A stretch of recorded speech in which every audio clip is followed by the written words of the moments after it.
Hello, dear friends. Uh, I would like to start with the declaration that civil military relations in Russia and Ukraine are not um, in agenda of our mass media. But anyway, uh, I would like to speak about the role of the professional military and so called um, half baked or um, poorly educated military in politics of Russia and Ukraine. The special military operation in Ukraine is targeted, as I told to you 2 years ago, at the lithium belt of Ukraine. See the map of this belt uh, in the picture. And professional generals, well, know the right course how to grab this belt, not only in Russia but in other countries. I mean, in the United States, in the UK, and many other countries. This country, these all these countries are participants of the so-called digital modernization or digitalization of the whole economy and politics and culture and many other aspects of our everyday life. But so-called slack back baked generals don't know anything about it. And moreover, they are blinded with xenophobia, anti Semitism, and anti Westernism. That's the point of this program to you today. So please, The liberators of Russia, the Slavic generals, are retired Colonel Kashkov, who was appointed by the Kremlin to serve as a long-term scarecrow to represent fake military opposition in the Russian Federation. There is also the fugitive ex-Duma member named Ilya Ponomarev at the command of theatrical semi-military troops called Legion that are stationed in Poland and Ukraine. Another Slavic generals with ideas to liberate Russia has been in prison, like Mandela, and the name of this pseudo-warrior in opposition to the Kremlin is Strelka. All of these Slavic generals declare in public needs for a military coup by massive forces of radicals all over the Russian Federation under their command. They insist that, if Prigozhin didn't succeed in June with his handmade putsch in accordance to AI instructions from Lubyanka, they would surely do his job much better. Some of them are over the hill, located abroad, and are not afraid that they will be killed by Putin's operatives, according to the law, but some of them are still in Russia and not afraid to call civilians to the barricades in arson. The slack-baked generals distort the absolutely correct idea of the inevitable overthrow of any tyrant's regime by the professional military. It is quite possible that they are on part-time job as priests called Gapon, provocateurs of the Kremlin, and the latter needs their help before the SCOBRICS summit in Kazan in 2024 to get rid of any other radical liberators of the Russian Federation. At the same time, the Kremlin needs well-educated cadres of officers and NCOs for militarized masses in the coming crescent crusade to decolonize the entire global south after the Gaza-October 7th events.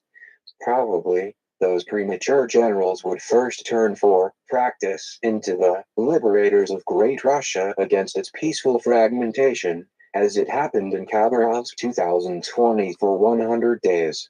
And then slack-baked generals would be on the safe side with the nuclear missile, shield and sword of the SCOBRICS. These paramilitary liberators are ready to make a hurricane into the Russian Federation economy, spending hidden or shadow money outside of it. A few words of prematurity, or, to be more exact, idiot ideas of these military pros who claim power with street stones and naked hands of masses. Firstly, all wars are won by superiority in lethal weapons. But the Ponomarev's Legion doesn't have that. He and his warriors probably don't know that steel has always cut copper, and machine guns mowed down horse riders.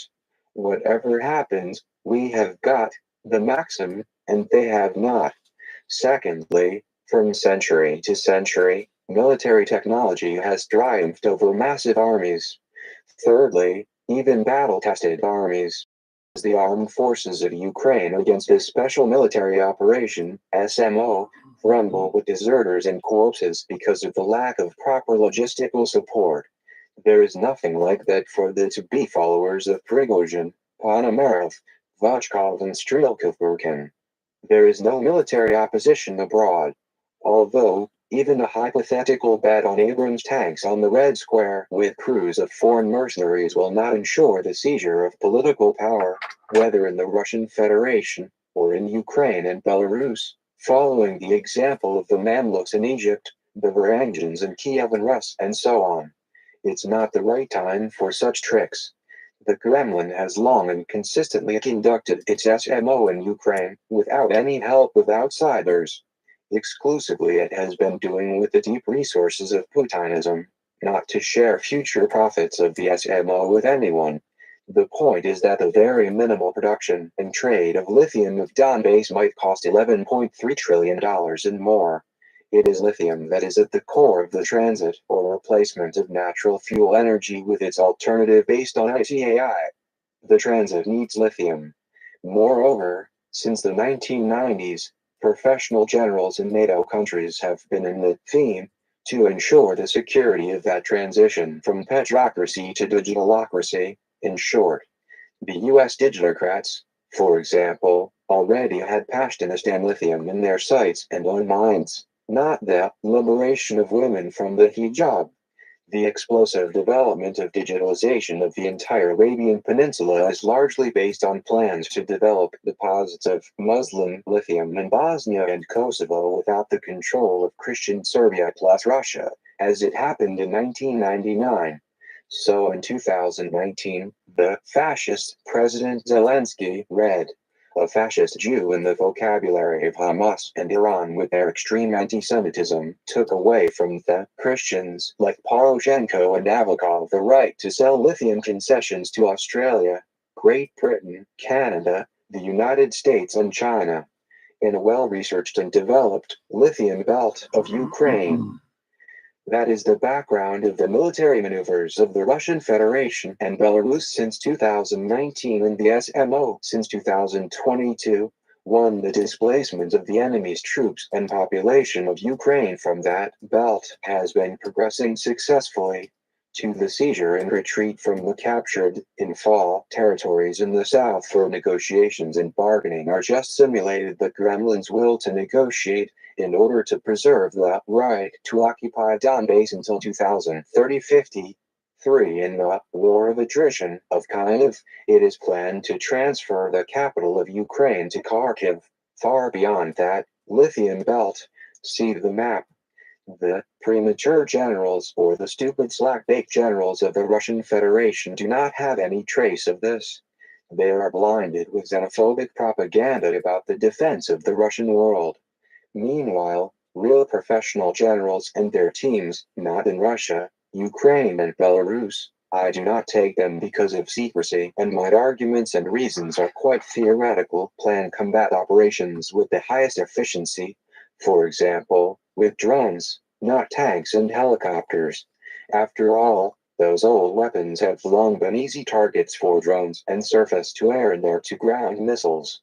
As Sun Tzu taught, when you are strong, pretend to be weak. When you're weak, pretend to be strong.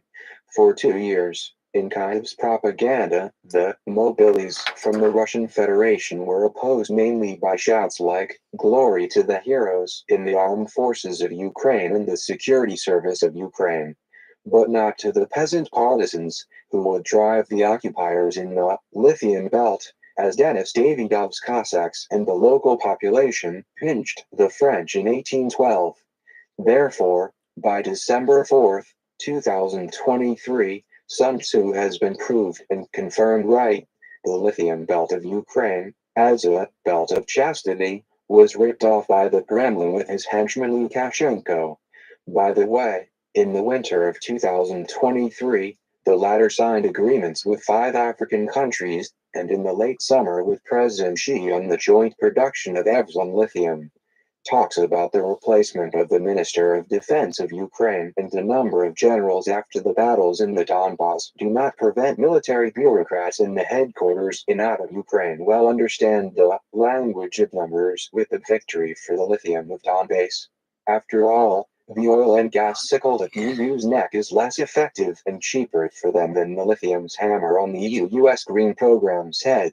The blindness of the Ukrainian generals and President Zelensky's office with the requirements for weapons to continue conventional war hostilities is striking. And this is not to mention the premature generals in out of the Russian Federation with their plans for riots, sabotage and conspiracies. Yes, the armed forces of Ukraine need tanks and air superiority to repel the SMO. But in the Abrams tank, the filters are changed after every 12 hours, and there is evident lack of field mechanics. The same problem with flight crews, pilots, engineering units for airfields and runways. Ask military pros about this, but not a wide mouth like Aristovic and his colleagues in Ukraine, Belgium or the Pentagon. They are for war, and the military pros are for negotiations. Where and who will negotiate on the SMO? The successes and failures of the SMO require negotiations with a solid foundation. The Russian Federation has a clear superiority for military political pressure, as the late Von Kissinger taught, in any negotiations. But, it seems, not because of the previous pressure from the Kremlin spies and agent connections with the generals and officers of Ukraine well and before terms of President Poroshenko. Under President Poroshenko, the demonstrative seizure of Crimea by the Kremlin, and the same occupation of Kherson and Zaporozhye under President Zelensky, distracted Kiev from the return of lithium in Donbass, evidently justified itself. For example, since 1991, Ukraine's economy, according to brilliant economist Andriy Movchan, has been stuck in a gray zone of corruption and smuggling within out of the CIS. And this was reflected in civil-military relations before President Zelensky, at least.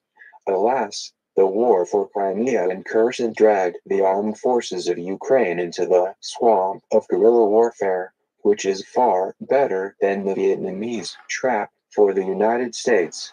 This is exactly what U.S. General Austin pushes through the model of Ukrainian land lease and Ilya Ponomarev's model of People's War, like in Mao's War, but adjusted to the Russian Federation's realities. Ilya, like General Austin, probably does not understand the threats and risks from the Crimean Tatars to his legion, and they both overlook risks from the solidarity trap of the Muslims of Tatarstan, Bashkortostan, Dagestan, Turkey and the whole Great Turan from Crimea to Yakutia. There is no chance for lucky negotiations, while Kiev has a regional discord and a split in the military political leadership even with the threat of the president's removal. However, negotiations always lead to radical changes in the event of a split. And this is clearly against the plan of a long-term war in Ukraine that still exists in hidden plans talks between Biden and Putin many face, if any. All this affects the generals and their subordinates. Theoretically. But in practice, a crisis of confidence has already arisen inside and outside the military political leadership of the Russian Federation and the participating countries in the SMO, i.e. the CSTO member states. In particular, the crisis of confidence has affected society, business, and diplomacy. Bear in mind that this crisis has not come from them, but from the autocracy, from the centrists with their generals, who do not want negotiations that smell of capitulation in the face of stagnation or stalemate. They have the opinion that there is no stalemate, as Minister of Foreign Affairs Kuleba said 5 days ago in Brussels when asked by Western journalists. It is not surprising that the generals and the masses of citizens have a desire to get their own savior general, like Netanyahu in Israel. He is also a premature general in rank of a major for the Yom Kippur Wars, 1973. Premature generals cannot successfully negotiate peace. only generals who have gone through the fire and battle. In the United States, for example, General Ulysses S. Grant led the Union Army against the Confederate from 1869 to 1877. But before that, he headed volunteer detachments, as Ilya claims today. But then General Grant replaced any negotiations with the defeat and capitulation of the Southerners, whereas General Eisenhower fought and negotiated from the 1940s to the 1950s. And that strategy was recognized and supported by the entire society, business and diplomacy of the United States, as well as her allies, including the USSR. This confirms the recent Hoover Institution's theory that a change in military command is a verdict on the government that approved it in office. See Victor Davis Hansen's book Victory and the Savior Generals. General Westmoreland, in Vietnam, implemented anti-guerrilla search and destroy tactics. Now the same one is planned against Hamas by ex-major of the airborne forces Netanyahu, as well as the new precocious military command of Ukraine against the SMO troops in the south of Ukraine. At that time, General Westmoreland defeated the Viet Cong with its reliance on the USSR and China, but clearly disgraced himself during mass anti-war actions in outside the United States. They are similar to today's anti-Semitic rallies of Muslims around the world. And the massive mental disorders of the veterans of that Vietnam War gave a name to the Vietnam Syndrome. This is a lesson and a hint for the Israeli military in actions against Palestinians in Gaza and beyond. It will no longer be possible to limit everything that leads to the hunt for the top leaders of Hamas militants, as it was done in headhunting for Martin Bormann and alike. This is also a topic to think over for bosses of the armed forces of Ukraine and the security service of Ukraine in their flea bites of the SPO forces in the Donbass, if any.